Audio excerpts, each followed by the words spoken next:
Pahalgam terrorist attack की जांच ने जोर पकड़ लिया है। पहलगाम में हुए हमले के बाद जांच जो है वो तेजी से आगे बढ़ रही है।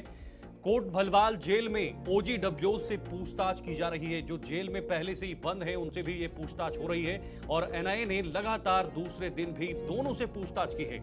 देखिए, एनआईए ने अपनी जांच पड़ताल आगे बढ़ा दी है और एनआईए अब उन लोगों तक पहुंचना चाहती है जो लोग ओवरग्राउंड वर्कर्स हैं, जो जेल में हैं, पहले से ही जेल में हैं, लेकिन उनके लिए भी अब कहीं ना कहीं एनआईए गले की फांस बनती हुई नजर आ रही है।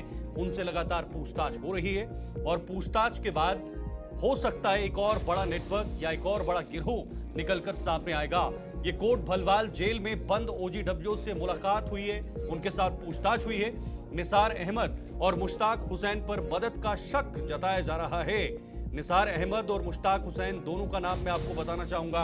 ये कोट भलवाल का पूरा मामला, जहां पर ये ओजीडब्ल्यूज इस वक्त जेल में बंद है। निसार अहमद और साथ ही साथ मुश्ताक हुसैन, ये दो ओजीडब्ल्यूज जो हैं वो वहां पर बंद हैं, जिनसे पूछताछ हो रही है। लेकिन जेल के अंदर होने के बाद भी उन पर शक का घेरा ये दो पहलू या दो तरह के एंगल खड़े करता है कि आखिर जेल के अंदर भी वो आतंकियों की मदद कैसे कर सकते हैं, और अगर आतंकियों की मदद वो कर रहे हैं वो कैसे कर रहे हैं। ये तमाम पहलू इस वक्त एनआईए जांच रही है, क्योंकि एनआईए पहलगाम हमले के तुरंत बाद ही यहां पर पहुंच चुकी थी। अलग अलग एंगल से जांच की जा रही थी। कुछ दिन पहले एनआईए के डीजी भी पहुंचे थे, एनआईए के मुखिया भी पहुंचे थे।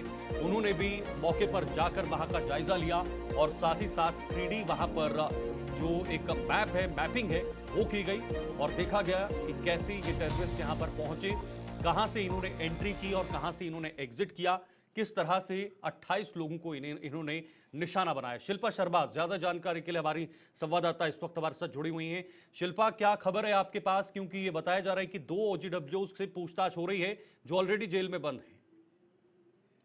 जी बिल्कुल, देखिए जिस प्रकार से पहलगाम अटैक हुआ है उसको लेकर एनआईए के द्वारा जो है वो कश्मीर घाटी में कई लोगों से जो है वो पूछताछ की गई है। हम्म। और उसी बीच अब जम्मू के कोट बलवाल जो कि सेंट्रल जेल है वहां पर दो जो लक्ष्य के दो जीडब्ल्यू की आउटबाउंड वर्कर्स हैं उन्हें जो है वो वहां पर बंद किया गया था। मैं आपको बता दूं 2023 में जब डांगरी अटैक हुआ था, राजौरी की डांगरी में जब अटैक हुआ था, टेरर अटैक देखने को मिला था जहां पर कई लोग जो है उनकी मौत हुई थी। और साथ ही साथ आप देखेंगे कि दो ओजीडब्ल्यू वर्कर्स को उस समय गिरफ्तार किया गया था, यानी कि वही ओजीडब्ल्यू वर्कर्स हैं जो कि लक्ष्य से जो है वो ताल्लुक रखते हैं। लक्ष्य के ओजीडब्ल्यू वर्कर्स, इनका नाम निसार अहमद और साथ ही साथ मुश्ताक हुसैन है और इन्हें गिरफ्तार किया गया था। उसके बाद इन्हें सेंट्रल जेल में जो है वो लाया गया था, जम्मू की कोर्ट भोपाल में जो है वो उन्हें बंद कर दिया गया था।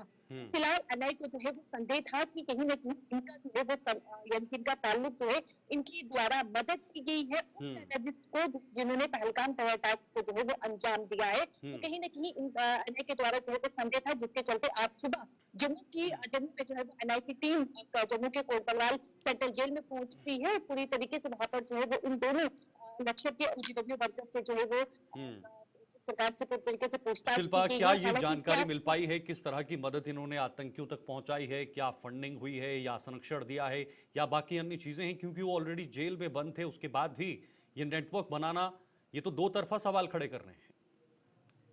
देखिए जब डांगरी अटैक हुआ था और जब इन्हें गिरफ्तार किया गया था तो तब ये खबर जो है वो सामने आई थी कि इनके द्वारा जो है वो मदद की गई है फूड शेल्टर की उन टेररिस्ट यानी कि जिन्होंने जो है वो डांगरी अटैक को अंजाम दिया था। उन टेररिस्ट की मदद की गई थी, उन्हें रास्ता बिल्कुल। दिखाया गया था। तो एनआईए को इसी प्रकार का शक था, इसी प्रकार का संदेह था कि इनके द्वारा भी उन टेररिस्ट की जो है जिन्होंने पहलगाम टेरर अटैक को अंजाम दिया है मदद की गई है। तो उसी के रिलेटिव यहाँ पर जो है वो पहुंचे थे, जिस प्रकार से संदेह था एनआईए की टीम को इस तरीके से पूछताछ की गई है। कहीं न कहीं एनआईए के जिस प्रकार से संदेह था और कहीं न कहीं ये भी जो है वो सामने आ रहा है कि इनके द्वारा जो है वो मदद जो है वो की जा सकती है या फिर इनके द्वारा मदद जो है वो ग्रुप ऑफ टेररिस्ट की जो है वो की गई है जिन्होंने पहलगाम टेरर अटैक में यानी कि पहलगाम टेरर अटैक को जो है वो अंजाम दिया है। तो फिलहाल पूछताछ की गई है। आगे की जानकारी की अगर बात करें तो फिलहाल कोई भी जानकारी सामने नहीं है, लेकिन सुबह सवेरे ही एनआईए की टीम जो है वो जम्मू के सेंट्रल जेल में पहुंची थी, जहाँ पे दोनों से जो है वो पूछताछ की गई है। शिल्पा, देश की सबसे बड़ी जांच एजेंसी एनआईए जो जांच इस पहलगाम हमले की कर रही है, उनका इन दो लोगों तक पहुंचना, जाहिर सी बात है तार कुछ आगे तक नजर आ रहे हैं। तो क्या ये संभावनाएं हैं कि इन दोनों के साथ जब बातचीत होगी, जब पूछताछ होगी, तो ये नेटवर्क और भी बढ़ सकता है या जो एनआईए की जांच है उसका दायरा भी बढ़ सकता है? जी बिल्कुल, देखिए कई बड़े खुलासे हो सकते हैं। हो सकता है कि इन में यानी कि कहाँ पे वो टेररिस्ट छुपे हुए थे, किस हम्म। प्रकार से जो है वो उनकी मदद की गई है, इनके द्वारा अगर मदद की गई है तो अगला वाला इंसान कौन सा है, वो कौन कौन वर्कर थे, तो हो सकता है एक बड़ा खुलासा जो है वो इसमें हो कि और भी लोग यानी कि और भी अवरदान वर्कर जो है वो उसमें शामिल हो सकते हैं, हम्म। क्योंकि अनाय को जब संदेह गया है तो कहीं ना कहीं यकीन भी हो कि इन्हीं के द्वारा मदद की गई है। तो पूरी तरीके से फिलहाल जो है वो पूछताछ की गई है, सुबह सवेरे ये पूछताछ की गई है। तो जिस प्रकार से हो सकता है कि इसमें बहुत बड़ा खुलासा भी देखने को मिले। लेकिन शिल्पा, ताज्जुब की बात तो ये है कि जेल में अंदर होने के बाद भी मदद का शक जो उन पर किया जा रहा है, ये तो फिर सवाल भी खड़े हो रहे हैं ना कि जेल के अंदर बैठकर वो मदद कैसे कर रहे हैं, किस प्रकार से कर रहे हैं, क्या कुछ जेलर्स भी या कुछ लोग भी उनके संपर्क में हैं जो उन तक ये मदद पहुंचा रहे हैं। तो ये क्योंकि जेल के अंदर बैठ के ही वो संपर्क साध रहे हैं, तो ये भी एक अपने आप में बड़ा सवाल है। क्या इस और भी एनआईए जा सकती है, इस तरफ भी पूछताछ कर सकती है?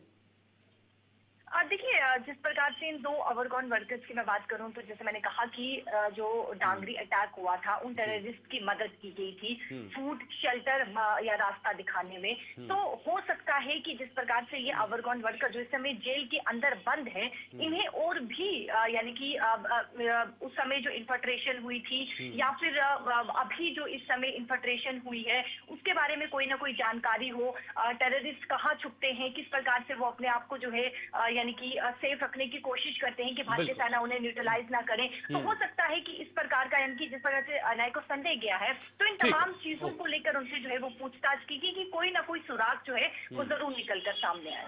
ठीक है, बहुत बहुत शुक्रिया आपका शिल्पा, ये जानकारी आपने साझा की। शिल्पा शर्मा हमारे साथ जम्मू से हमारी संवाददाता ये जानकारी दे रही थी और उन्होंने कहा कि फिलहाल एनआईए पूछताछ में लगी हुई है और कुछ ओवरग्राउंड वर्कर्स से बातचीत हो रही है। हो सकता है उनसे कोई सुराग एनआईए तक पहुंचे, इसके लिए थोड़ा सा इंतजार करना होगा।